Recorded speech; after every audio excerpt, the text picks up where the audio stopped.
System is the perfect Father's Day gift. It's everything Dad needs to clean his vehicle, starting with a bucket that rolls and locks to provide you with a handy seat, and comes with our grit grate, mitt holder, shampoo, wash mitt, water blade, and soaker. From wheels to windshield, it's absolutely everything you need to keep your vehicle looking its best. It's the perfect gift for any dad. Go to WeatherTech.com to order today. Happy Father's Day from WeatherTech.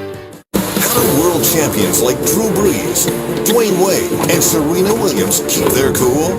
The all-new Max Cooling Towel from Mission. Just soak, wring, and snap to activate. Cools as low as 60 degrees, plus provides up to 30% greater cooling power. It instantly cools you down. Whether you're training hard, playing hard, or working hard, now you can beat the heat. There's no other cooling towel like Mission. Available at Mission.com and a retailer near you. Have you ever seen the emerald waters of Barbados? Or seen a butler walk on water? Sandals Barbados, where exclusive is always inclusive. Call 1-800-SANDALS today. You sit in an office, you probably get back pain, but you can get relief while you work by moving with Veridesk, the height-adjustable standing desk solution. Veridesk sits on your current desk and lets you move between sitting and standing, which research shows can help reduce lower back pain. Go to Veridesk.com to find the right model. Take our 30-day challenge. If you don't feel relief, we'll pick it up for free and give you a full refund. That's VARI Desk. Veridesk. Work elevated. Why do a website when you can create an app for your business for free? Yes, with AppyPie.com, you can make an app as easy as pie. It only takes a few minutes. Simply choose a design template you like. Add the features you want. Once you are happy with the results, publish it to Google Play and iTunes so your clients can download your app. Go to AppyPie.com and create your free app today. Vacation rentals? Search Home to Go Los Angeles from $34. New York from $37. Home to Go Texas from $45. Florida from $29. Home to Go, the world's largest vacation rental search engine. Home to Go. Closed captioning brought to you by Sokolov Law. Call 800-891-5400 today. Mesothelioma victims, call now. $30 billion in trust money has been set aside. You may be entitled to a portion of that money. Call 1-800-891-5400. That's 1-800-891-5400. We're back with the House Democrat, Kathleen Rice. We're following the breaking news in the Russia investigation as the Attorney General, Jeff Sessions, prepares to testify in an open Senate hearing tomorrow. Congressman, I want you to stand by because we're getting an update now on a new legal defeat for President Trump and his revised travel ban. Our Justice reporter, Laura Jarrett, is with us. Laura, I understand we just got a statement from the Justice Department on this setback, this legal setback for them? Yes, strongly worded statement here from Jeff Sessions weighing in, saying the president's executive order is well within his lawful authority to keep the nation safe.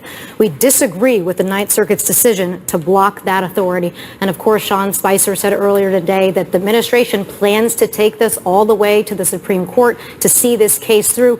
But it's interesting to note the Ninth Circuit is actually doing something different here. Unlike the Fourth Circuit that ruled last month on this exact same revised executive order, the Ninth Circuit is looking at the statutory authority, the broad statutory authority that the president so often invokes, and saying even under that, this travel ban fails because he's failed to show how blocking people from predominantly Muslim countries would serve our national security interests. And the other legal challenge the president facing today, the attorneys general of Maryland and the District of Columbia filed a lawsuit against the president for supposedly taking foreign gifts through his business empire, which could be a violation of the so-called Emoluments Clause of the U.S. Constitution. Exactly. And this all stems from the fact that the president refused to divest his business interests before he took office. And so the states are now saying, well, hold on a minute. Every time a foreign dignitary stays at the Trump International Hotel here in D.C. or even plays golf at one of his golf courses all around the country,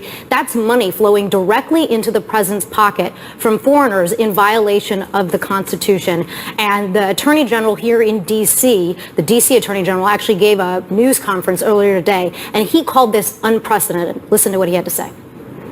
Never in the history of this country have we had a president with these kinds of extensive business entanglements, or a president who refused to adequately distance themselves from their holdings.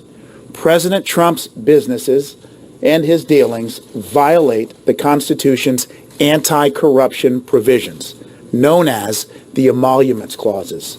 The framers included these two anti-corruption provisions to prevent foreign and domestic entities from seeking to influence the president by bestowing money or other things of value on him. Now, the Justice Department has already weighed in on this in a different case, saying hotel payments can't possibly violate the emoluments clause. These are just fair market transactions. And Sean Spicer actually weighed in on this too today, saying this is just pure partisan gamesmanship. Here's what he had to say, Wolf. The president's interests, as previously discussed, do not violate the emoluments clause. It's not hard to conclude that partisan politics may be one of the motivations behind the suit. The suit was filed by 2 Democratic attorney generals. The lawyers driving the suit are an advocacy group with partisan ties. At the end of the day, Wolf, the states say they want the president to stop accepting these foreign payments, but it also appears that they are angling to try to get their hands on the president's financial information, including, of course, his tax returns. Yeah, they may have an opportunity on that front. All right, thanks very much, Laura Jarrett, reporting for us. I want to get back to Congresswoman Kathleen Rice. Congressman, do you believe this lawsuit potentially could force the president to release his tax returns? I mean, it very well may, but, you know, I remember very clearly, Wolf, right after, it was actually before the president was sworn in, and his attorney went with great dramatic flair, put all this paperwork on a big table and piled it all into big piles and said he's signing over all of his businesses over to his sons and he's going to have nothing to do with it. And they even went so far as to say that in the event that any foreign entity were to patronize a Trump business, they were going to take that money and they were going to send it to the U.S. Treasury. And a couple of months later, when there was an inquiry about that, the administration said, well, there's no way we're going to be able to do that. We can't do that. It's going to be a violation of the privacy of our people who come and patronize these hotels. And they clearly had no intention of ever doing it. This goes to the very core, Wolf, of the public's right to have faith that their commander-in-chief, the President of the United States, is beholden to only one master, and that is to the American people. If you are accepting money through your businesses from foreign entities, whether they are friend or foe, that gives the impression that any decision that the president makes could be influenced by that money, by that business. And I think a first grader can understand that.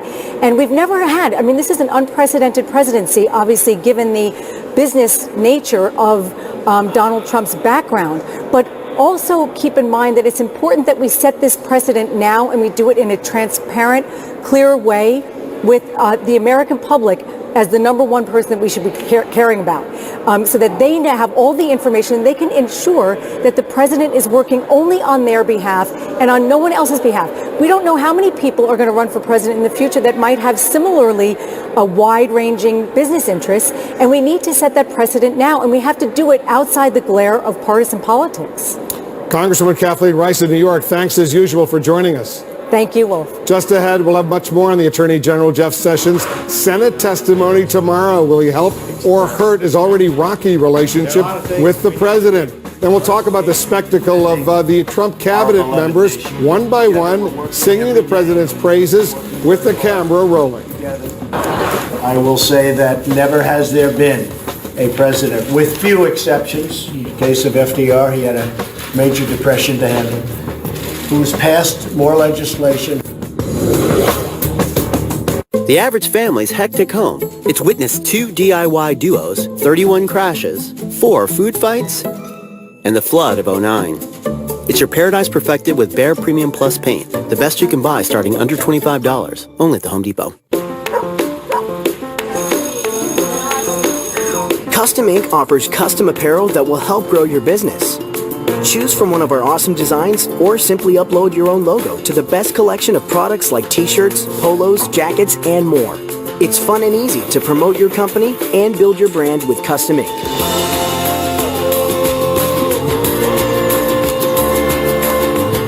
Your designs, quality products, free shipping. Get started today at CustomInk.com. How do we say that this summer, if guests book direct at choicehotels.com and stay twice, they'll get a $50 gift card? Summertime. Bada book, bada boom. Got you a shirt. I kept the receipt. Book now at choicehotels.com. Your insurance company won't replace the full value of your totaled new car. The guy says, you picked the wrong insurance plan. No, I picked the wrong insurance company. With Liberty Mutual New Car Replacement, you won't have to worry about replacing your car because you'll get the full value back, including depreciation. Switch and you could save $782 on home and auto insurance. Call 1-844-592-2089 for a free quote today. Liberty stands with you. Liberty Mutual Insurance. Will you be ready when the moment turns romantic? Cialis for daily use treats ED and the urinary symptoms of BPH. Tell your doctor about your medicines and ask if your heart is healthy enough for sex. Do not take Cialis if you take nitrates for chest pain or Adempas for pulmonary hypertension, as this may cause an unsafe drop in blood pressure. Do not drink alcohol in excess. To avoid long-term injury, get medical help right away for an erection lasting more than 4 hours. If you have a sudden decrease or loss of hearing or vision or an allergic reaction, stop taking Cialis and get medical help right away. Ask your doctor about Cialis. I see the world through brand new eyes, receiving light, reflecting bright from the faces and the things I see. Well, now I see, but it's easy with you around. Welcome to the new Hulu, personalized just for you, and now with the option to add live TV. By the White House on Twitter for various decisions, and he once threatened to resign. They didn't accept his resignation. Right. Look, he's been criticized by the President of the United States. He's also been criticized by the Congress. You know, some Democrats are wondering whether he perjured himself in front of their committee when he said he didn't have any contacts with Russians, which he then later had to amend. I think the big question we're going to want to see an answer to tomorrow, and maybe, Laura, you agree or disagree, is that we want to know what his role was in the Comey firing and why he believed he did not have to recuse himself in that, and what were his reasons for wanting Comey gone. Because we already know that Donald Trump has said to Lester Holt that it was about Russia. Well, what was it in the Attorney General's point of view, and should he have recused himself if, in fact, it was about Russia? But potentially they're leaving the door open. He could say there's executive privilege. My conversations, Laura, with the President of the United States are private. I'm not going to discuss them publicly. He could, and we heard Rogers and Coates, national security officials, do that move last week. But the issue, of course, here is that the president has put some of these conversations into the public square. And so it's very difficult to claim executive privilege on things that you've been tweeting about, Wolf. It's going to be a sensitive issue, Phil Mudd, for him to explain, for example, if he's asked, and I'm sure he will be, about Comey's suggestion that the president kicked everybody out of the room except Comey, and that Sessions lingered outside during that very sensitive meeting. You got a little smile on your face. How is he going to answer that? Boy, I'm smiling because I'm getting the popcorn ready. This is better than Wonder Woman. I will be watching tomorrow. I don't think there is a good answer. If you serve at the FBI, as I did, any attorney general, I served under 3 of them. I saw them every day, Wolf. Any attorney general knows it's their responsibility to shield the FBI from inappropriate political pressure. So question 1, did you intervene? If the answer is no, you got to ask why. If the answer is yes, you've got to say, we haven't heard that before. What happened? I think the third answer is the one I would expect to hear, which is what I learned at the CIA. Go dumb early. Well, it was early. You know, it was an unusual situation. As Director Comey said, we were surprised. So I'm not sure we're going to hear a clear yes or no. I'm waiting to see if we get a go dumb early answer, Wolf. You know, the other important question, Bianna, that he's going to have to answer, did you or did you not have this third undisclosed meeting with the Russian ambassador to the United States, Sergei Kislyak, at the Mayflower Hotel on such and such a date, as has been suggested? He's going to have to answer that, and if he says, yes, I did, they're going to say to him, well, why didn't you acknowledge that, report that on your formal disclosure statements? Yeah, and I spoke with Senator John McCain on Friday about that very issue, whether or not, as rumors had suggested, that there was an undisclosed third meeting. Obviously, Senator McCain could not confirm that for me, but he did say that if that were the case, it would be indeed very worrisome. Remember, this would be not one, not two, but 3 meetings that he did not disclose, all taking place, by the way, within the last 8 or 9 months. So it's not a situation where he could have said, 10 years ago, how on earth could I have remembered that I met with such and such person? This was in a rather short period of time. And obviously, the other question is to get back to the earlier point of when he knew, or if he ever knew, that the president wanted Comey to go, specifically related to the Russia investigation. Right. Yeah, Gloria. I mean, I think Deanna's right. I think that's the key here, because Comey, in his own testimony, said that he had to presume he was fired because of the Russia investigation, because the president said it. And and we all know, early on, after Comey was fired, the White House used as justification a memo by Rod Rosenstein talking about Comey's performance during the Hillary Clinton saga over the emails. And so, in a way, Sessions is very important, and it depends how the senators ask the questions. They have to be careful not to allow him to go and retreat to executive privilege and ask him his opinion. In your opinion, what were you thinking when Comey was fired and you did not recuse yourself? What was in your mind? That has nothing to do with the President of the United States. So like a journalist knows, sometimes it depends how you ask the question, and I think the senators are probably thinking about that right now, because we need his view in this picture. Well, let me ask.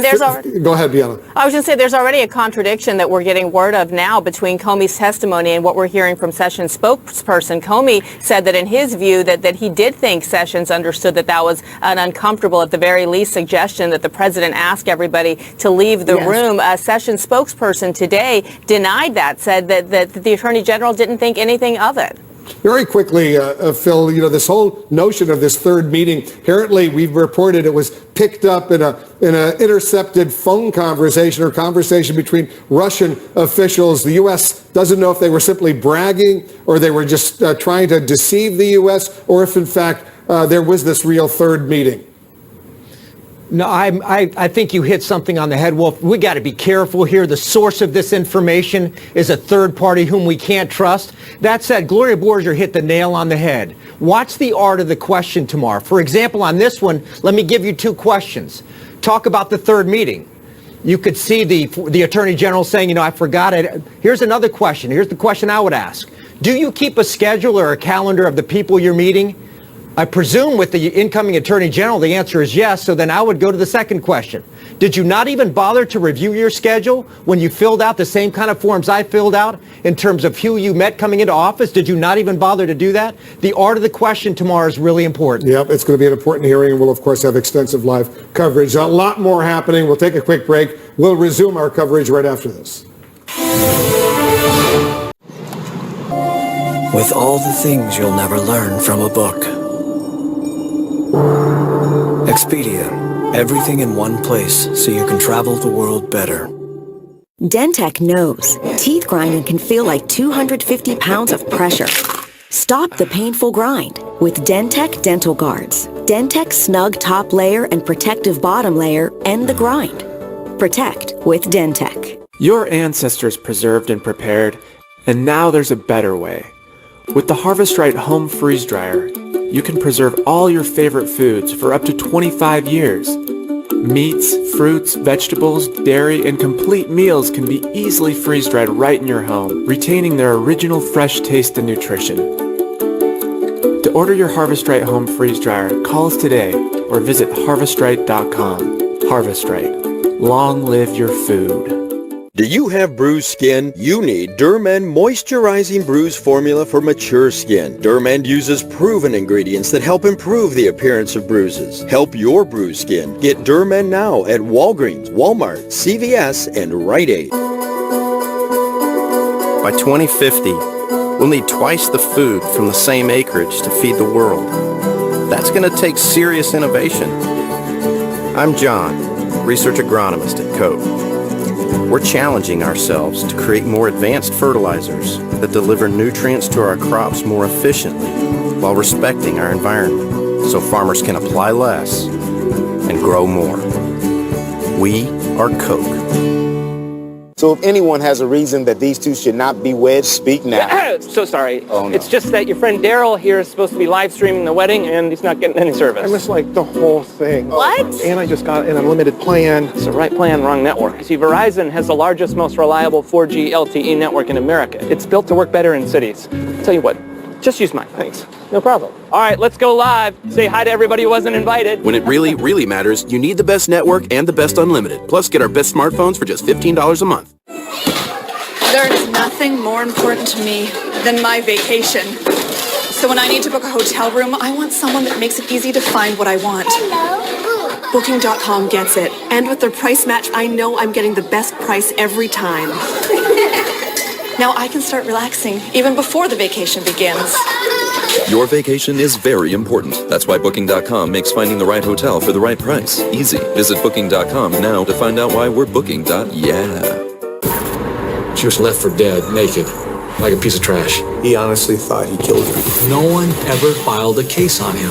Suddenly we had physical evidence that placed someone there. Beyond Reasonable Doubt, an all-new episode Friday night at 9 on HLN. It's her birthday, your anniversary, whatever it is. Finding the perfect gift for your girlfriend can be tricky.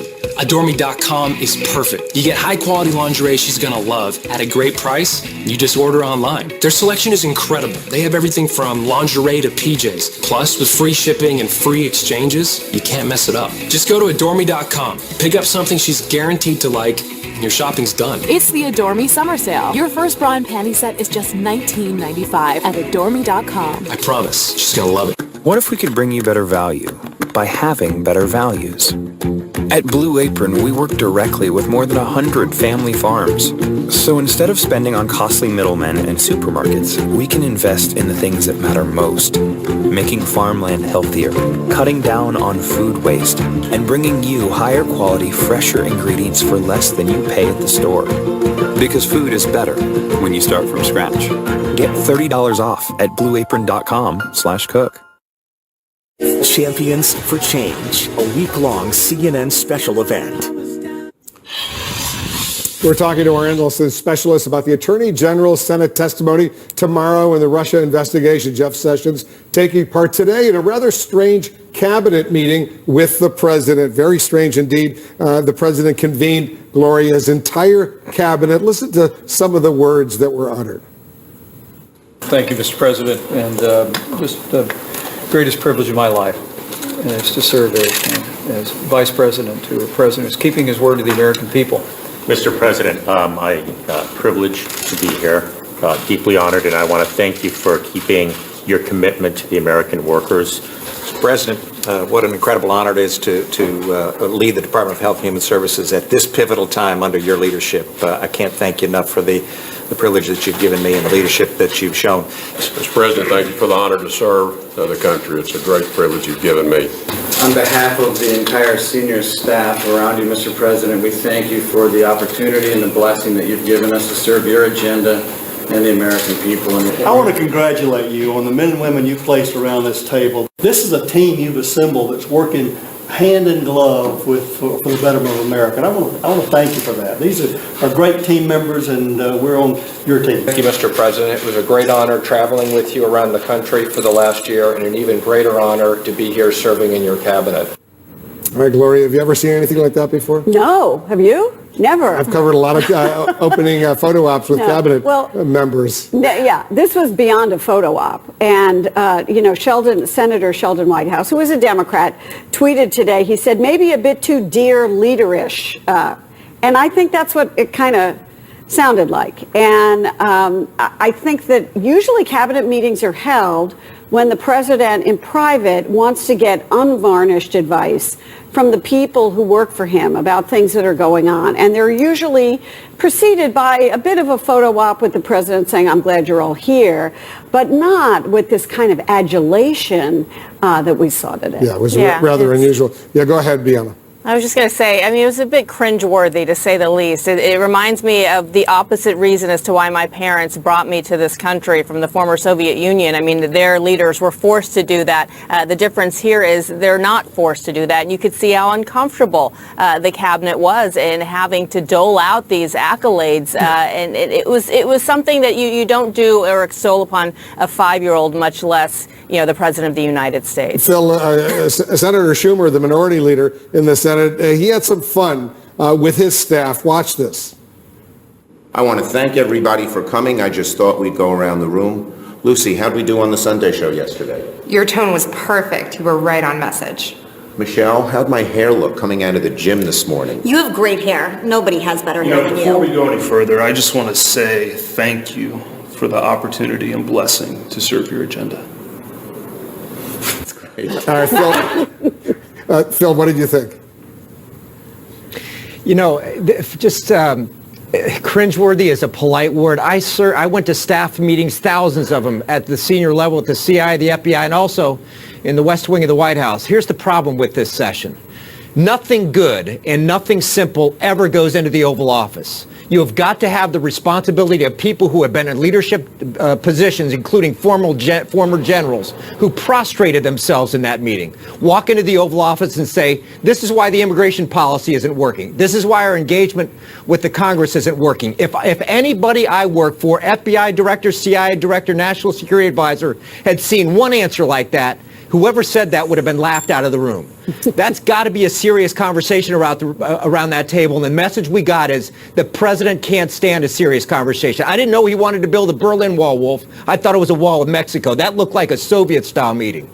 Jeez, you know, Laura, what was interesting was the Attorney General was there at that meeting, and as you know, there has been a rift. There's been some serious problems between the President and his Attorney General, Jeff Sessions, who will testify tomorrow on several issues, including his controversial decision to recuse himself. The President hated that decision because he sees it as a step towards a special counsel. And that's why I think Sessions' testimony is going to be so enlightening tomorrow, because on the one hand, he's got to make sure that his boss is pleased and doesn't feel like he's done anything to get, you know, out of line, especially on the special counsel issue. But on the other hand, he has so many pressing questions from senators day after day, whether it's the firing of James Comey or this possible meeting with Sergei Kislyak that may or may not have happened. He says didn't happen.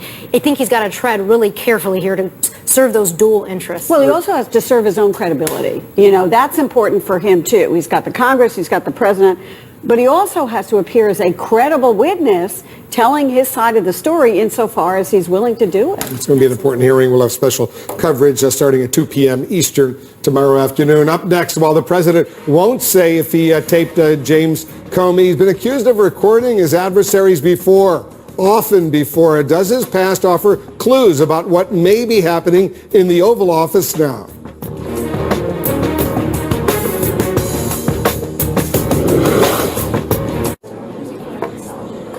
Saturdays used to be for college football. Now you drive 300 miles to watch this. Don't get me wrong, you love flag dancing as much as the next guy. All 8 hours of it. But what you really love is your little girl. Yes! Nice pop toss. Flag dancing? We've been there. And with free hot breakfast and a warm welcome, we'll be there for you. Book direct for a guaranteed discount on your next weekend stay. Hampton by Hilton. When you're close to the people you love, does psoriasis ever get in the way of a touching moment? If you have moderate to severe psoriasis, you can embrace the chance of completely clear skin with Taltz. Taltz is proven to give you a chance at completely clear skin. With Taltz, up to 90% of patients had a significant improvement of their psoriasis plaques. In fact, 4 out of 10 even achieved completely clear skin. Do not use if you are allergic to Taltz. Before starting, you should be checked for tuberculosis. Taltz may increase your risk of infections and lower your ability to fight them. Tell your doctor if you are being treated for an infection or have symptoms, or if you have received a vaccine or plan to. Inflammatory bowel disease can happen with Taltz, including worsening of symptoms. Serious allergic reactions can occur. Now's your chance at completely clear. Daily treat. The ES and ES Hybrid. Lease the 2017 ES 350 for $329 a month for 36 months. Experience these herbs. P3 Snacks, the more interesting way to get your protein. The president says he's ready to testify. Would you be willing to speak under oath to give your version of 100%. Outfront looks at Trump under oath in the past. How'd he do when he vowed to tell the truth? Aaron Burnett Outfront, live next. There is sort of a magic to it.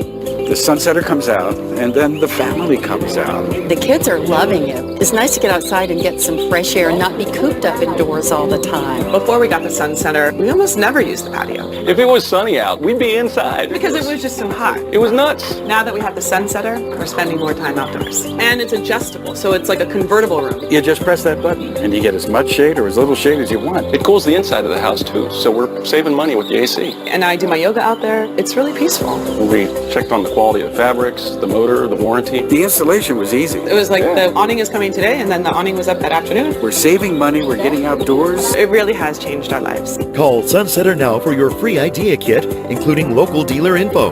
Call now and we'll also send this $200 savings certificate so you can get a Sunsetter for as little as $5.99, but only for a limited time. Call 1-800-305-9487. 1-800-305-9487. This is CNN, the most trusted name in news. We're following the breaking news, including the White House Press Secretary Sean Spicer once again refusing to answer questions about whether President Trump taped his conversations with former FBI Director James Comey. CNN's Brian Todd is here with us. Brian, despite the non-answers from the White House, the president has a long history, apparently, of recording conversations. We are getting accounts of that, Wolf. And as you mentioned tonight, investigators hanging on that key question. Does President Trump have tapes of his conversations with the fired FBI Director James Comey? Now, while the White House stalls on that answer, there are accounts we're getting of an alleged history of Donald Trump recording conversations while he was a businessman. They are either an idle threat or important evidence. Do tapes exist of your conversations with him? Well, I'll tell you about that maybe sometime in the very near future. Alleged recordings, or tapes as the president described them on Twitter, of meetings between Donald Trump and fired FBI Director James Comey that the White House has yet to release or confirm they are real. But some people who have worked with or interviewed Trump in the past say they believe the president's Twitter tease may be nothing more than a tantalizing trick. He certainly has made comments along the way to our reporters about taping us while we're having conversations with him, especially on the phone. Mark Fisher is an editor at the Washington Post. He says despite those claims, he's never seen evidence those recordings exist. But when he interviewed Trump for a biography, he says it became clear that Trump had other people listening in on conversations in his office at Trump Tower. In the middle of a discussion, he asked if we wanted anything to drink, and we said sure, and he, in a very soft voice, said 2 waters and a Coke, and there's nobody else in the room, and less than a minute later, the secretary walks in with 2 waters and a Coke. And it turned out from our discussions later on that the secretary was indeed listening in on the conversation in the office. Casino developer William Widener told the Wall Street Journal that during a lawsuit, Trump's team once produced a recording of a phone conversation Widener had with Trump, which Widener never knew was being recorded. The Journal cites 3 former high-level employees of Trump's as saying Trump sometimes taped conversations from his Trump Tower office, where he had 1 or more recording devices that he used to record calls. When biographer Timothy O'Brien was sued by Trump, he says Trump threatened that he'd taped O'Brien, but then Trump reversed himself under oath. During our deposition with Trump, which was over 2 days in December of 2007, we asked him, do you indeed tape people? And he said, no. And we said, so you don't have a tape recording system set up in Trump Tower? He said, no, I do not have that set up. In talking to reporters, Trump has raised other questions about his honesty. Well, I'm sort of handling PR because you get so much of it. Trump biographers say in the 1980s and early 1990s, Trump would speak to reporters on the phone, masquerading as his own PR agent. Fictitious frontmen he'd call John Miller or John Barron, and more like a cliffhanger. When will you tell us about the recording? Over a fairly short period of time. Are there tapes, sir? Oh, you're going to be very disappointed when you hear the answer. Don't worry. Now, we also reached out to President Trump's personal attorney, Michael Cohen, and the attorney for the Trump Organization, Alan Garten. Both of them told us they are not aware of any instance where President Trump secretly recorded any conversations with anyone while he was in the private sector, and they say they never saw any recording devices in his offices at Trump Tower or anywhere else. Wolf? If there are White House tapes of the president's conversations with James Comey, Brian, one key question is, does the White House have to turn them over? What are you hearing about that? Well, CNN legal analyst Stephen Vladeck, who's a law professor at the University of Texas, says that if there are tapes and if they're subpoenaed, the White House will probably have to turn them over. Now, the White House could fight that subpoena, so we will see how this plays out. If indeed there are tapes, there is a lot of doubt about that tonight, though, Wolf. All right, Brian Todd reporting for us. Thanks very much. I'm sure this entire issue will come up tomorrow during the Senate Intelligence Committee hearings. 2 p.m. Eastern, our special coverage of the Jeff Sessions testimony will begin. That's it for me. Thanks very much for watching. Erin Burnett Out Front starts right now. Out front next, breaking news. The Secret Service says it has no records of any tapings in the Trump White House. So are there tapes of Trump and Comey? Is the president the only person who knows? And the next bombshell testimony, new details about Attorney General Jeff Sessions and what he will and will not say under oath tomorrow. Plus, Trump himself vowing to speak under oath. We found one Trump deposition, and it tells us a lot about his credibility. Let's go out front. Good evening, I'm Erin Burnett. Out front tonight, the breaking news. The Secret Service tonight says it has no copies or transcripts of any tapes recorded in the Trump White House. It comes after weeks of speculation about whether Trump himself has recordings of conversations between him and fired FBI Director Jim Comey. The Secret Service responding to a Freedom of Information Act request from the Wall Street Journal. And the Secret Service says it has no records of tapes or even recording systems being installed in the White House since Election Day. This is more information than we've gotten from the White House or the president himself, who's the one who started all of this. Earlier today, Press Secretary Sean Spicer was evasive when he was repeatedly asked if and when tapes would be released.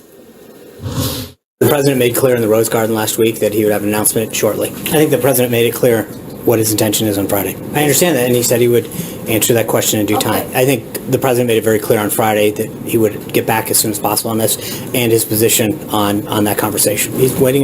He's not waiting for anything. When he's ready to further discuss it, he will. It's pretty incredible because the president has been clear about absolutely nothing except for the fact that he isn't going to be clear. And Spicer, in fact, was echoing the president's cryptic answer on this question from Friday. Do tapes exist of your conversations with him? Well, I'll tell you about that maybe sometime in the very near future. Let's be clear. Trump is the one who raised the issue of tapes. No one would have ever even thought of it. He raised it 1 month ago today.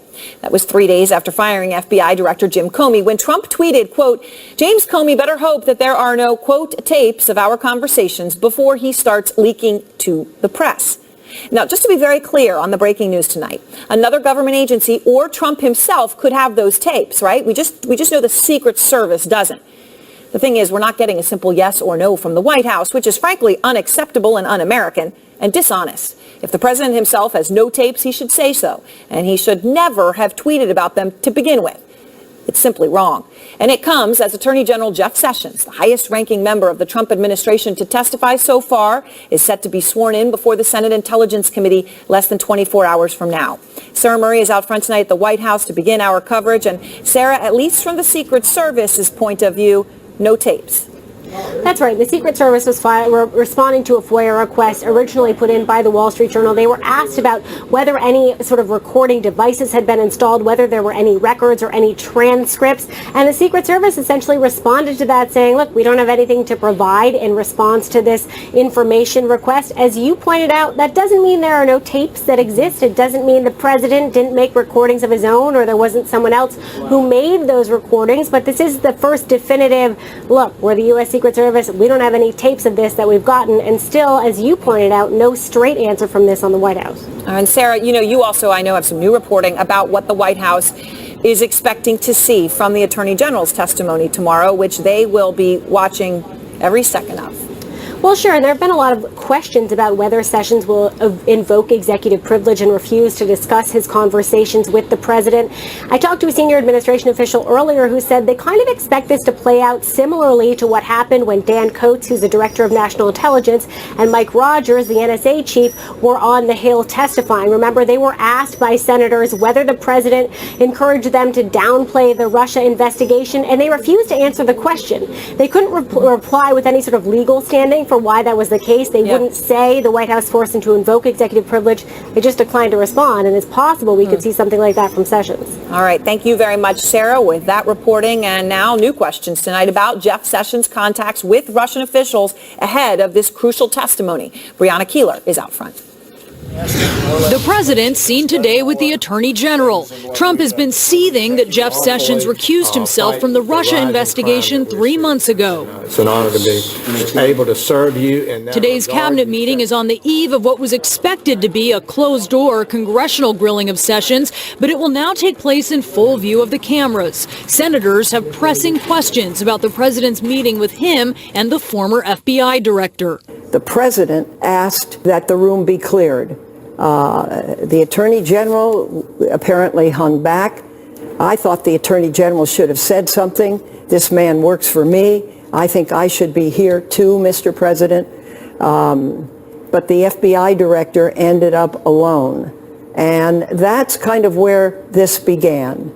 Senators will also ask Sessions about this testimony during his confirmation in January. I did not have communications with the Russians, and I'm unable to comment on it. It was later revealed that Sessions, in fact, had 2 meetings, one of them a private audience in his congressional office with Russian Ambassador Sergei Kislyak, and perhaps a third encounter at a Washington hotel. The Justice Department has denied the hotel meeting, but will Sessions and the White House vague on whether it will exert executive privilege?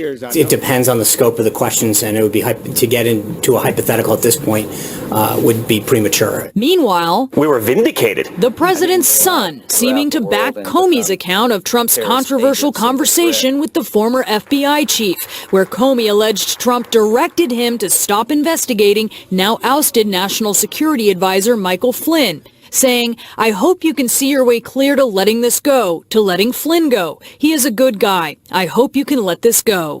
When he tells you to do something, yes. Guess what? There's no ambiguity in it. There's no, hey, I'm hoping. You and I are friends. Hey, I hope this happens, but you got to do your job. That's what he told Comey. And for this guy as a politician to then go back and write a memo, oh, I felt he felt so threatened, but he didn't do anything.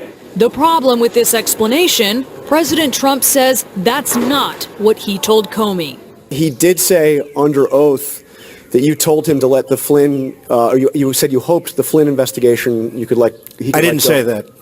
So he lied about that. Well, I didn't say that. I mean, I will tell you, I didn't say that. And some new information just into CNN. A U.S. District Court judge has ordered the Department of Justice, the FBI, and relevant agencies to produce documents by July 12th that are related to Attorney General Sessions' contacts with Russian officials. Aaron, that is information from my colleague Evan Perez that he just got in. And also communications between the White House Chief of Staff, Reince Priebus, and the FBI concerning the FBI's Russia probe. This is something that came about as part of a Freedom of Information Act lawsuit that was brought by a watchdog group. All right, Brianna, thank you. And out front now, one senator who will question the Attorney General tomorrow, Democratic Senator Jack Reed.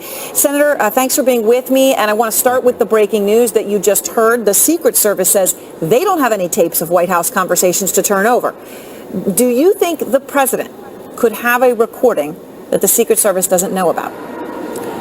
Well, I think if he had a recording and it exonerated him, he would have made it public very, very quickly. So I think logically it does not appear that he has the tapes. Now, he continues to maintain that, and he's the only one apparently that can demonstrate it. So I would ask him, as my colleagues on both sides of the aisle have said, please produce the tapes.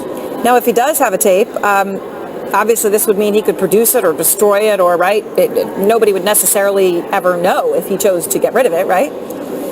Well, no. Again, it just seems so illogical. If he has an actual recording, that exonerates himself and by implication discredits Mr. Comey, why would he just sit on it? I think he owes the American public, if he has the tape, the knowledge immediately, not just himself, but for the American public. Now, one person who could, of course, shed light on some of those, the background here of the Russia situation between Comey and the president is the Attorney General, the highest-ranking Trump administration official to testify in the broad Russia probe. You're going to be asking questions of him tomorrow. What will you ask, Senator? Well, it's, I think, important to establish why he was involved in the dismissal of Director Comey, since he had recused himself from apparently all matters related to the Russian investigation. And the president himself has indicated that he indeed based his dismissal of Comey on the Russian investigation. So the Attorney General's involvement is highly questionable, to be blunt, and I think those questions will be raised. Now, there's also, of course, the issue that when it comes to the president, a core question is whether he obstructed justice by asking Comey to end the investigation into General Flynn. And as we now know, according to Comey's testimony, that conversation happened in the Oval Office after the president asked Sessions to leave the room. Do you think, Senator, that Sessions will answer questions about that moment and any conversations that he had with the president about firing Comey? I think he will be asked all of those questions. Why he left the room, even though it appears that Director Comey had made it clear that it was inappropriate to have these discussions one-on-one with the president. Mm-hmm. Then, of course, I think obviously the question is, was he aware of the rationale for the firing of Comey? If that was the case, why didn't he communicate that it had something to do with the Russian investigation, and why didn't he take himself out of the loop because he's recused himself? Do you expect that he will answer those questions, or do you think he'll claim executive privilege but still try to get credit for testifying? I don't know, frankly. I would hope that he'd answer the questions, because the point is to clarify all this. I hope he'd be able to answer it definitively. My suspicion, based upon observing others, other members of the administration, including the Deputy Attorney General, is that they have been walked around the questions. They've said they couldn't answer. They said it wasn't appropriate, etc.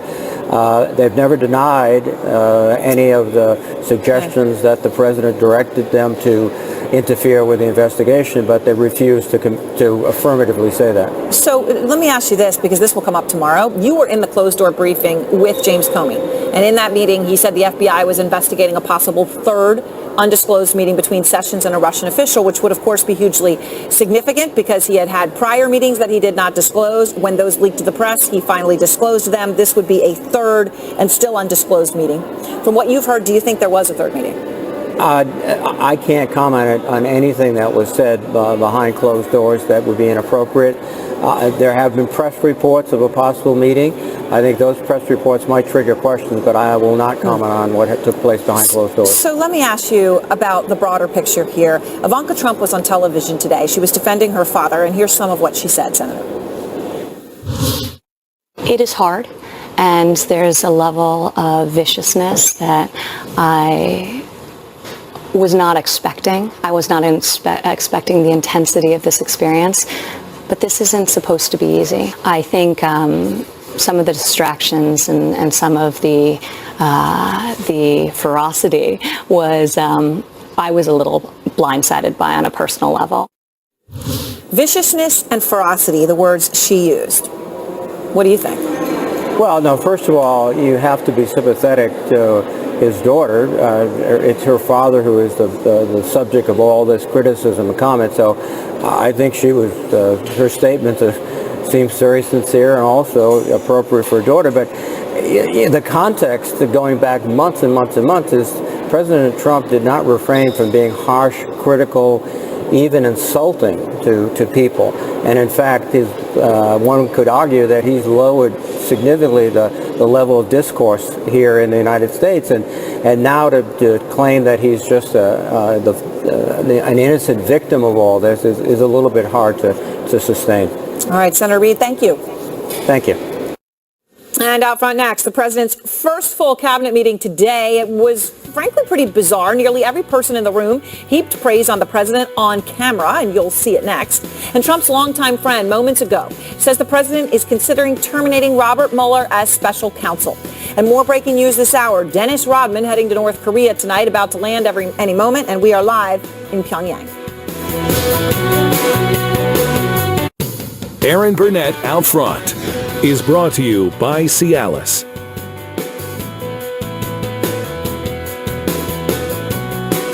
Will you be ready when the moment turns romantic? Cialis for daily use treats ED and the urinary symptoms of BPH. Tell your doctor about your medicines and ask if your heart is healthy enough for sex. Do not take Cialis if you take nitrates for chest pain or Adempas for pulmonary hypertension, as this may cause an unsafe drop in blood pressure. Do not drink alcohol in excess. To avoid long-term injury, get medical help right away for an erection lasting more than 4 hours. If you have a sudden decrease or loss of hearing or vision or an allergic reaction, stop taking Cialis and get medical help right away. Ask your doctor about Cialis. Your eyes have a protective lipid layer that can break down and cause dry eyes. Soothe XP from Bausch & Lomb helps restore this layer, seal in moisture, and protect against further irritation. Soothe XP, extra protection for dry eyes. The world is not flat. You can't just pinch it, swipe it, or scroll it. Sure, you've seen the Mediterranean, but have you? How warm is Brazil in February? What color is dusk in San Francisco? There's a whole world out there, and no other card lets you experience it like a Platinum card.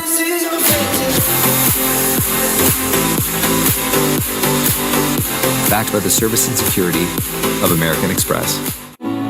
Somewhere along the great journey of self-discovery, a breakthrough.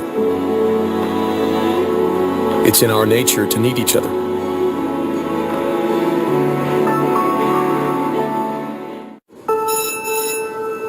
With my moderate to severe Crohn's disease, I kept looking for ways to manage my symptoms.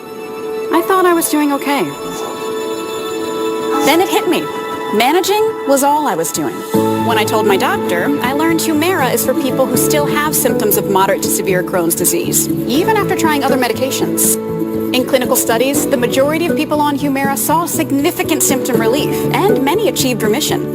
Humira can lower your ability to fight infections, including tuberculosis. Serious, sometimes fatal infections and cancers, including lymphoma, have happened, as have blood, liver, and nervous system problems, serious allergic reactions, and new or worsening heart failure. Before treatment, get tested for TB. Tell your doctor if you've been to areas where certain fungal infections are common, and if you've had TB, hepatitis B, are prone to infections, or have flu-like symptoms or sores. Don't start Humira if you have an infection.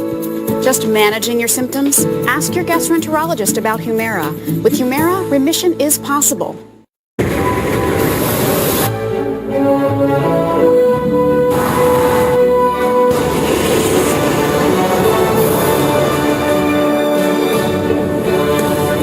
boys, let's go. Buddy, leave the car, leave it. Have we got everyone?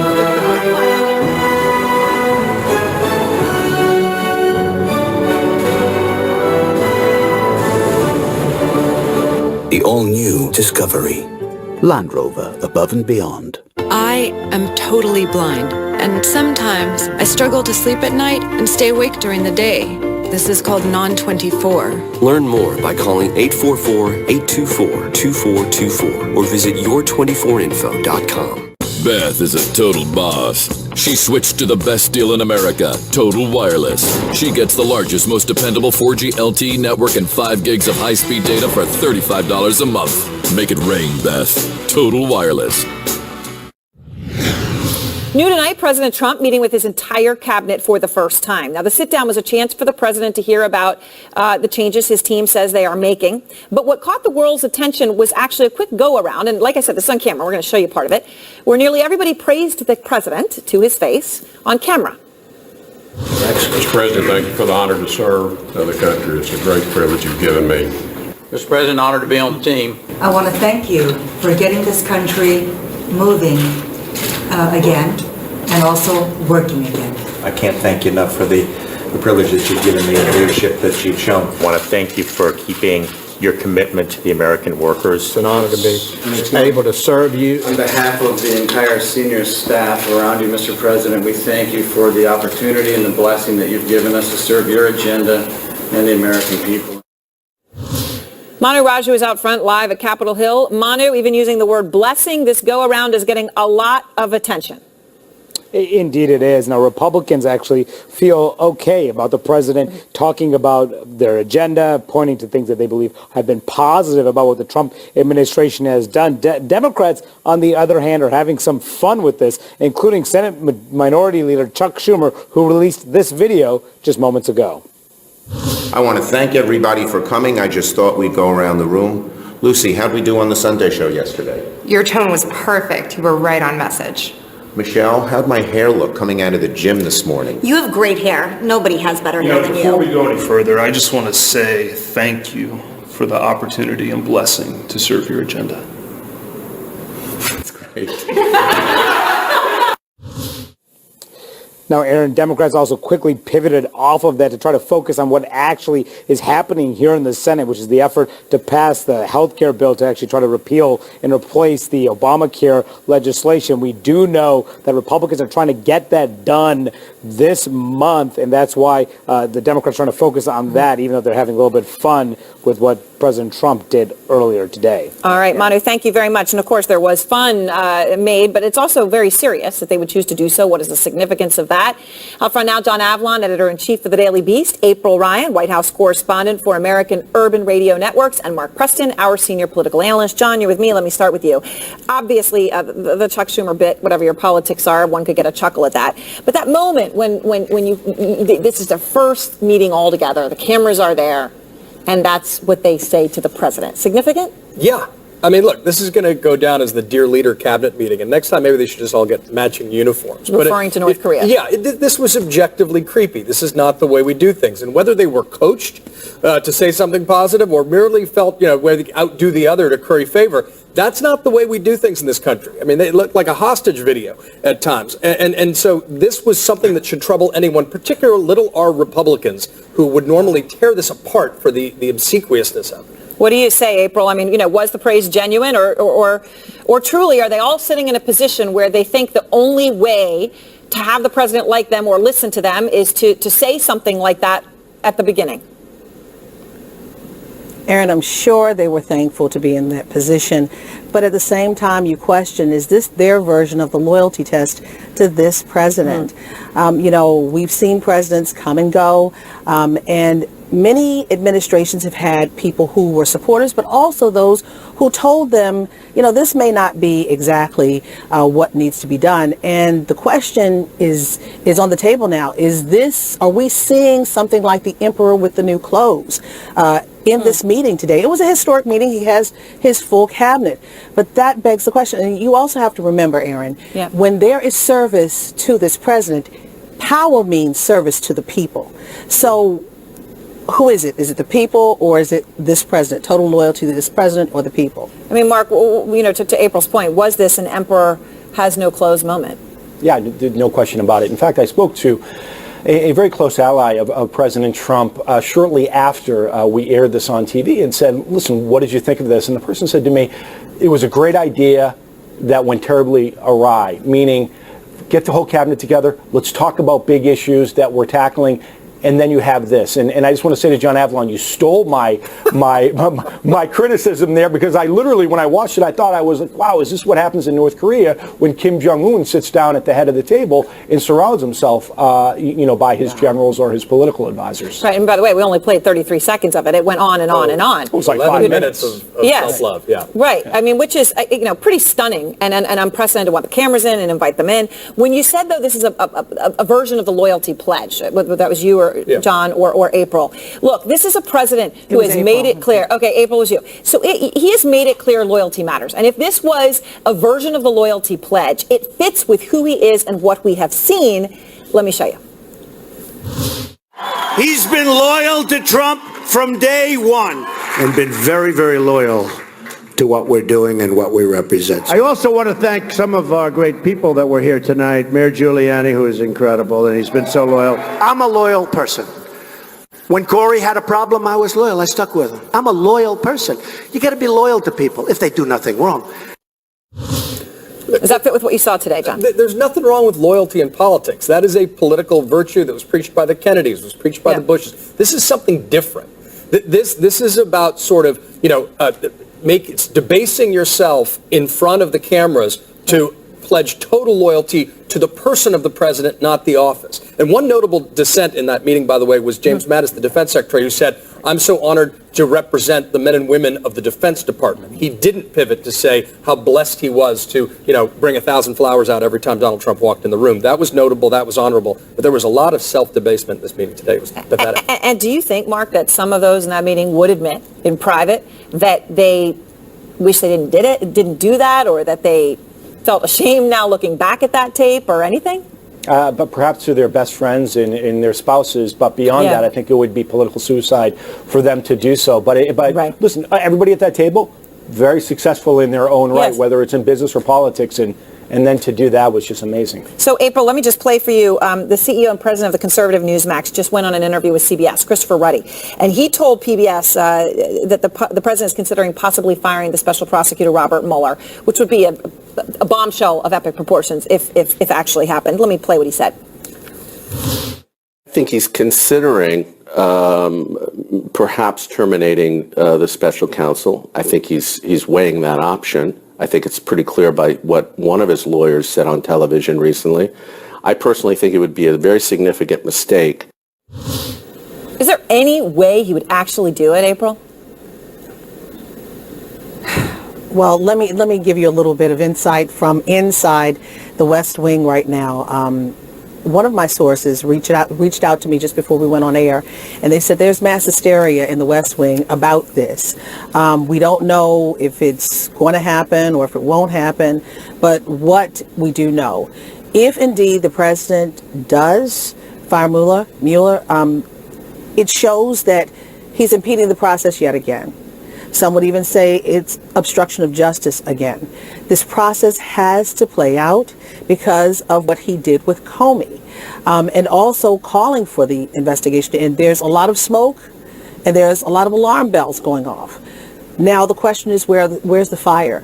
Republicans and Democrats alike are calling for this investigation, for the process to continue, and for this president, if he does decide to do that, it would be a big problem for him politically. I think just to hammer home April's point, the fact that Chris Ruddy said that today on top of a lot of the talking heads spinning for the president is truly troubling. It would be a dark day for democracy if this was done, and yet there's no rational reason to think that the president wouldn't do it.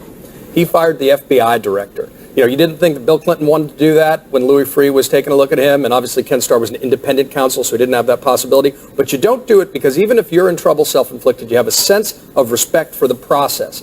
And we haven't seen that from this president. Right. And so this is a dangerous thing to be trial ballooning right now, and it's happening, folks. All right. Thank you all. And next, Trump says he's ready to talk about his meetings with Jim Comey under oath. What could that mean for the president who coined the phrase truthful hyperbole?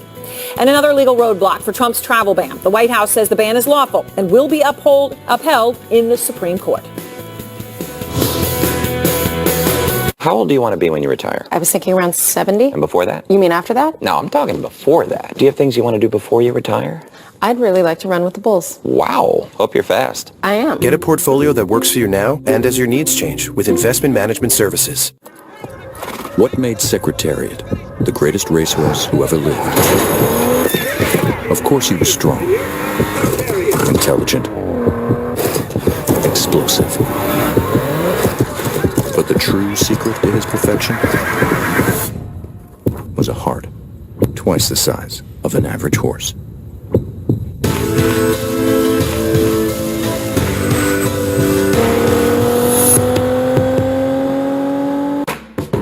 Let's see. There's the Wildcats Till We Die Weekenders. The Watch Me Let It Fly. This I Gotta Try Weekenders. Then we've got the Bendy Spendy Weekenders. The Tranquility Awaits. Hanging with Our Mates Weekenders. And the It's Been Quite a Day, So Glad We Got Away Weekenders. Whatever kind of weekender you are, there's a Hilton for you. Book your weekend break direct at Hilton.com and join the Weekenders. When it comes to heartburn, trust the brand doctors trust. Nexium 24-Hour is the #1 choice of doctors and pharmacists for their own frequent heartburn. For all day and all night protection, banish the burn with Nexium 24-Hour. Whoa, that's amazing. Hey, I'm the internet. I know a bunch of people who would love that. The internet loves what you're doing. So build a better website in under an hour with Go Central from GoDaddy. Type in your idea, select from designs tailored just for you, and publish your site with just a few clicks, even from your mobile phone. The internet is waiting. Start for free today at GoDaddy. We went from 1,500 employees to 150 people working. Then this is the main industry of Appalachia. It is. No jobs leads to depression, which leads to drugs. I'm concerned about the future. Oh no, okay, well I guess we'll be waiting a while for food. That's all right, we'll just dip into the V now. To us, and those who want to be us.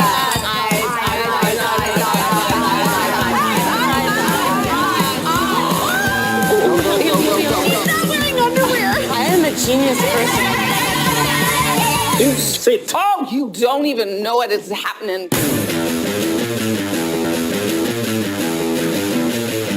And we're down. Oh. She's like you. Very much like you. So we're down. I am not whatever it is you think I am. She needs our help. Someone will come along. Someone has come along.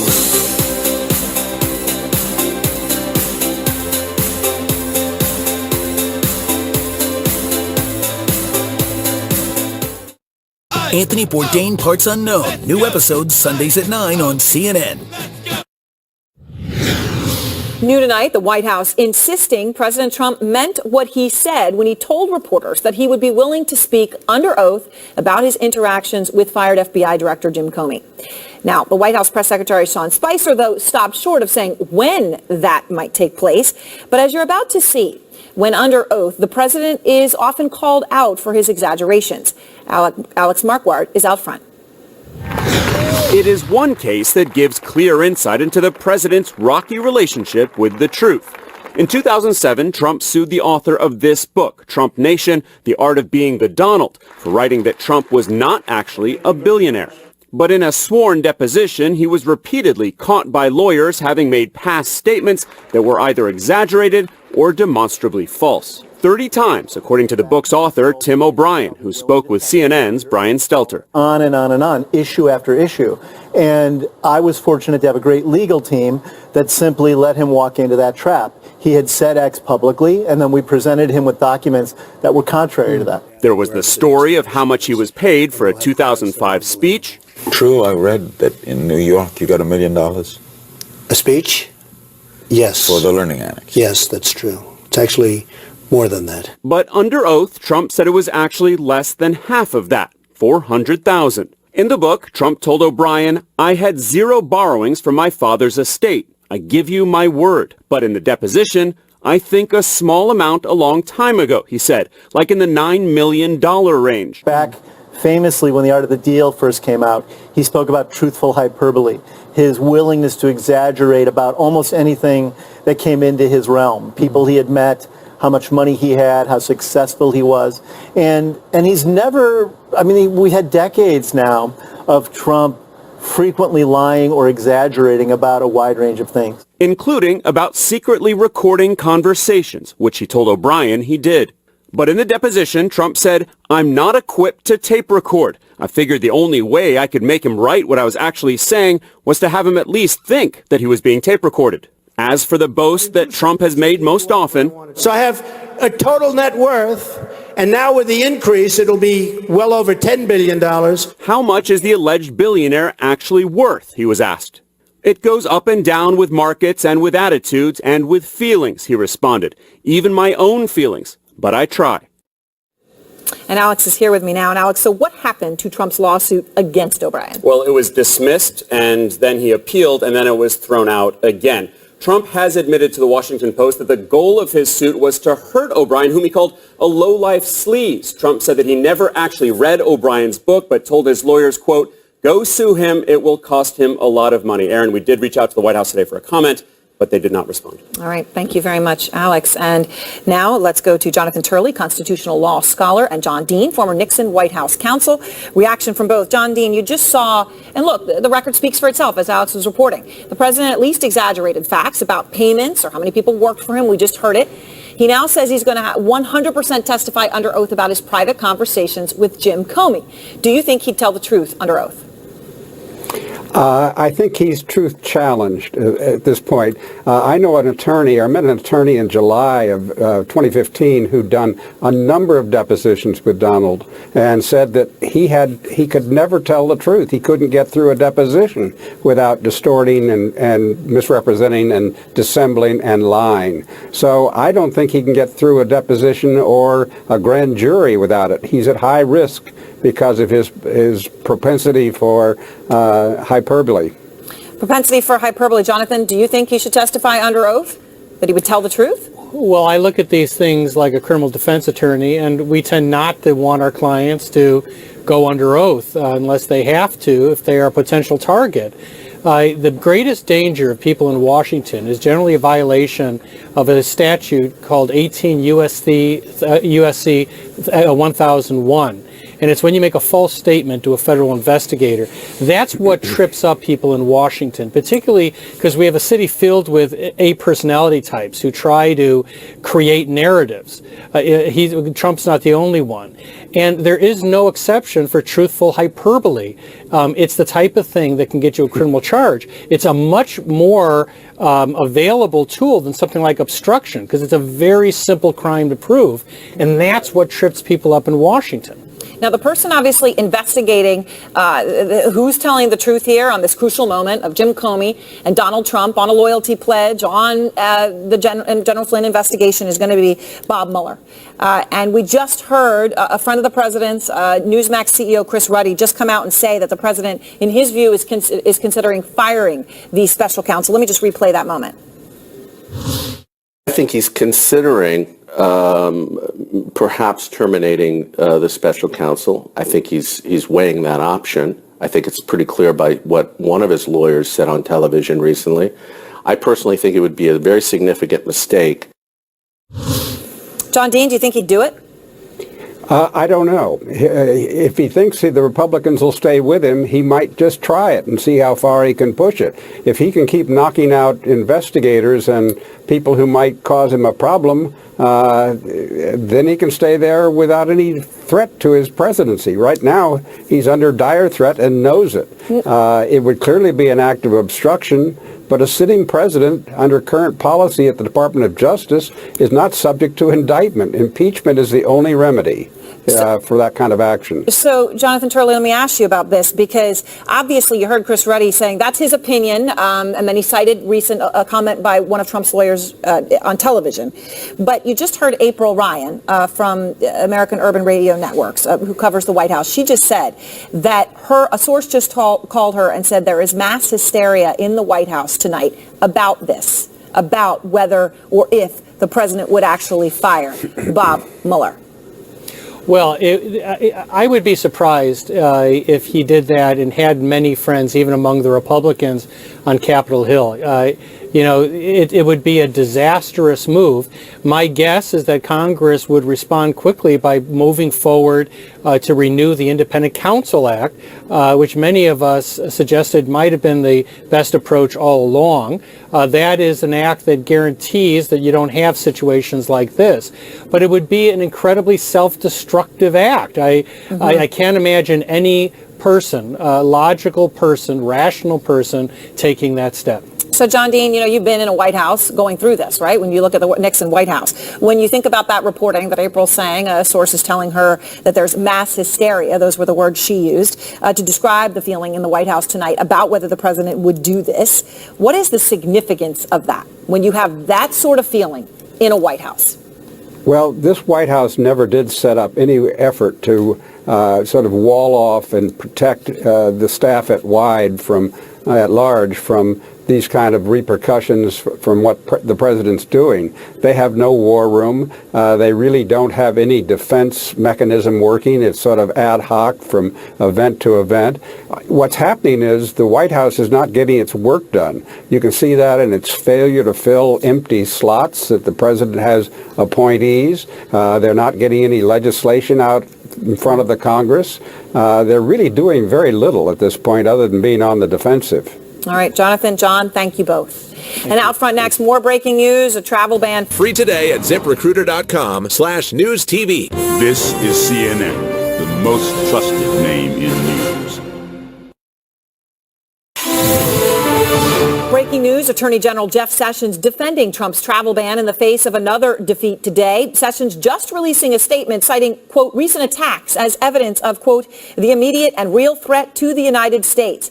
Now, this is after a federal court ruling today against the ban. The fight now headed to the Supreme Court. Javier Becerra is California's Attorney General, one of the loudest voices against the travel ban, and he's out front tonight. Attorney General, thanks very much for your time. Look, the Attorney General says that there have been recent attacks, referring, it would seem, obviously to Manchester as one example, to London as another.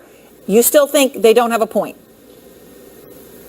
Well, they don't, because in the United States of America, we do everything we can to make sure that anyone who wishes to come into the country goes through a vetting process. And so far as we've seen, the vetting process has worked. And when, you hear Sean Spicer, which he said today, he said that they're confident the executive order by the president, the revised one, of course, is lawful. They believe it will be upheld by the Supreme Court. You, of course, are joining the lawsuit to prevent that from happening. When do you think we will know the Supreme Court's verdict? We'll know pretty soon, Aaron, because the Supreme Court has to make a decision as to whether or not it will accept the case. Mm-hmm. And when that ruling comes out, it should come out before the end of this year. But I'm not sure why Sean Spicer is confident, given that every court that has had a chance to look at this has ruled against the Trump administration because it acted unconstitutionally. Now, of course, it was the Attorney General of the United States, Jeff Sessions, that just put that statement out, the breaking news we had at the top of this interview. He, of course, is going to be the highest-ranking member of the Trump administration to testify in front of Congress. That will happen tomorrow. It comes on the heels of Jim Comey's bombshell testimony last week. Do you think, at this point, Attorney General Becerra, that there is a case for obstruction of justice to be made against this president? Aaron, we're certainly in the territory of obstruction of justice. We certainly need to see more facts to be able to make a strong case, but there's no doubt that the elements of abuse of authority and obstruction of justice are beginning to pile up. And how you make a case, in what form you make a case, it really does depend. If you're in a court of law, it's different from an impeachment forum in the Congress of what the standard would be. But there's no doubt that the elements of obstruction of justice and abuse of power are now before us. Now, there's also, of course, one of the Newsmax, Chris Ruddy.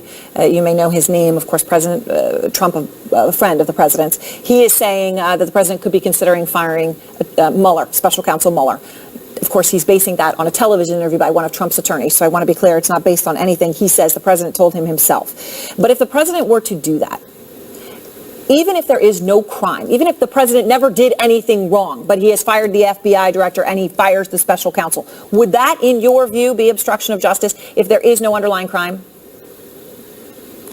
Aaron, that would be a chilling development, too reminiscent of Watergate. All of that, again, would add up to whether there's a strong case to be made of abuse of power and obstruction of justice. But I think it goes beyond that. It goes to the issue of, can the American people trust the person in the White House if he is firing the person who's supposed to independently and objectively investigate the matter? There you have to start asking, what is the president so desperate to hide from the American people? Before we go, the attorneys of Maryland and Washington today filed a lawsuit. They claim the president is profiting from his office. They say he's violated the Constitution by accepting foreign money through the Trump Organization for hosting things like hosting parties at his hotels. Now, I know the Trump Organization has property in California. Are you going to sue? We're looking closely at that because we have to do everything we must to protect the people of California. The consequences of the president's action reverberate throughout the country and certainly in California, so we want to make sure that anything that would harm the people of California, we do whatever we can to stop that. All right, Attorney General Becerra, thanks for your time tonight. Thank you. And out front next, breaking news, Dennis Rodman on his way to North Korea right now. Why does this have anything to do with President Donald Trump? And a CNN exclusive inside the secret missions of 2 Navy SEALs killed fighting terrorists on the front line. It's a big tragedy that we lost both of those men because they were outstanding heroes for our nation. What is this place? The Modern Software Factory, a hub of digital transformation. Is this where we come to compete? This is what you build to compete, where insight drives experience, where automation delivers better apps faster, where agile isn't just a buzzword, it's a way of life. What about security? Strong, yet frictionless.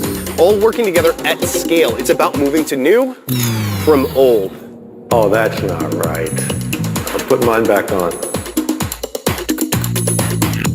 People would ask me in different countries that we traveled, what is your nationality? And I would always answer Hispanic. So when I got my Ancestry DNA results, it was a shocker. I'm from all nations. It puts a hunger in your heart to want to know more. People magazine calls Megan Levy inspiring. Senator, his name is Rex. That dog saved my life. Elle raves. It's heartfelt and affecting. He's not your dog. It's a Marine Corps dog. Megan Levy packs a punch. I'm trying to bring him home. Megan Levy, rated PG-13, now playing.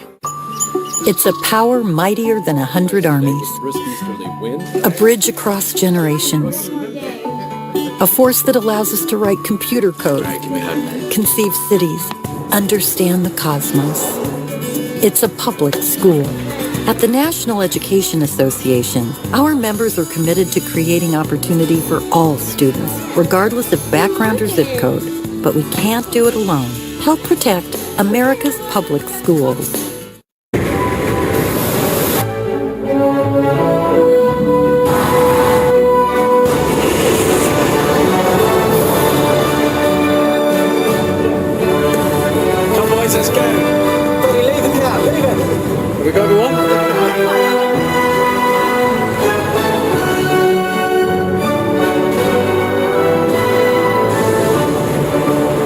The all-new Discovery. Land Rover, above and beyond. If you have moderate to severe rheumatoid arthritis like me, and you're talking to your rheumatologist about a medication, this is Humira. This is Humira helping to relieve my pain and protect my joints from further damage. Humira has been clinically studied for over 18 years. Humira works by targeting and helping to block a specific source of inflammation that contributes to RA symptoms. It's proven to help relieve pain and stop further joint damage in many adults. Humira can lower your ability to fight infections, including tuberculosis. Serious, sometimes fatal infections and cancers, including lymphoma, have happened, as have blood, liver, and nervous system problems, serious allergic reactions, and new or worsening heart failure. Before treatment, get tested for TB. Tell your doctor if you've been to areas where certain fungal infections are common, and if you've had TB. Hepatitis B, are prone to infections, or have flu-like symptoms or sores. Don't start Humira if you have an infection. Talk to your doctor and visit Humira.com. This is Humira at work. I am totally blind, and sometimes I struggle to sleep at night and stay awake during the day. This is called non-24. Learn more by calling 844-824-2424 or visit your24info.com. Think you know New York State? Think again. This is the new New York. We are building new airports all across the state, new roads and bridges, new mass transit, new business-friendly environment, new lower taxes, and new university partnerships to grow the businesses of tomorrow today. Learn more at esd.ny.gov. Breaking news, Dennis Rodman is on his way to North Korea right now. Our cameras exclusively caught the former NBA player at the Beijing airport on his way to the secretive country.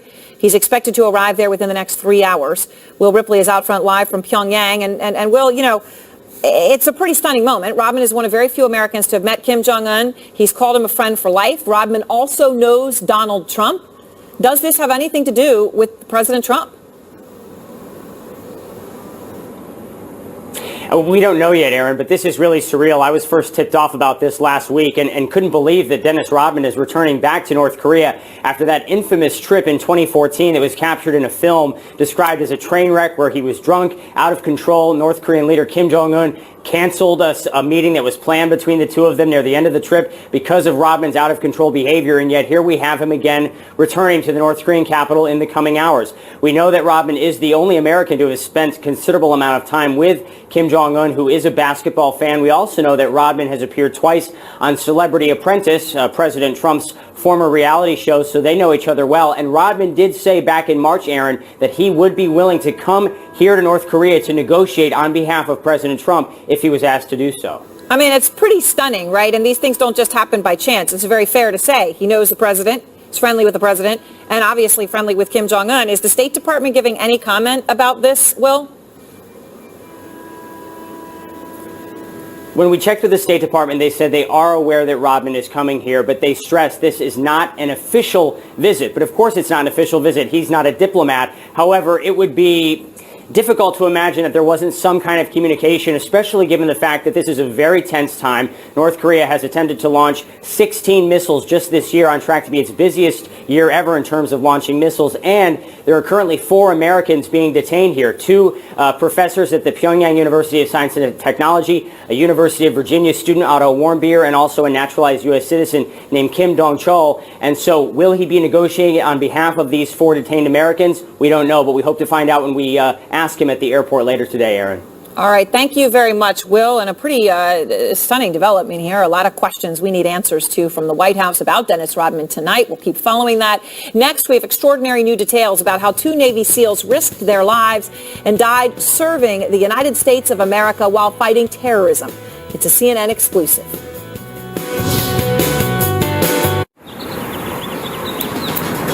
We're no strangers to love. Whoa, that's amazing. Hey, on the internet, I know a bunch of people who would love that.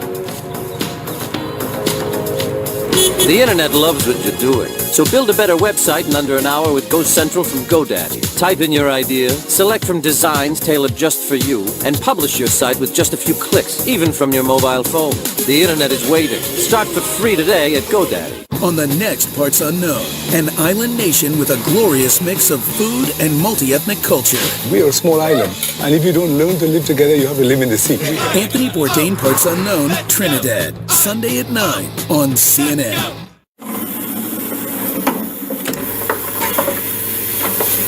Streets back, all right.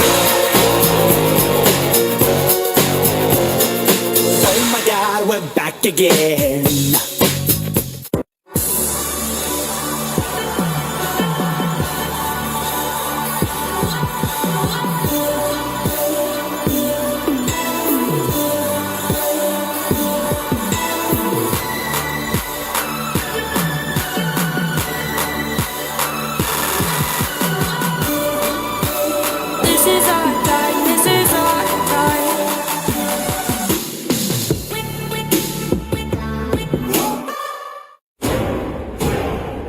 Great Wall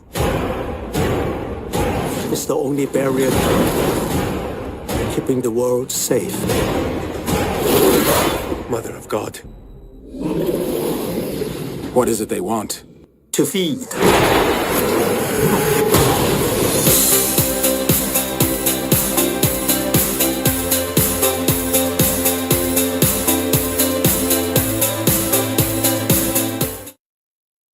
This is CNN, the most trusted name in news.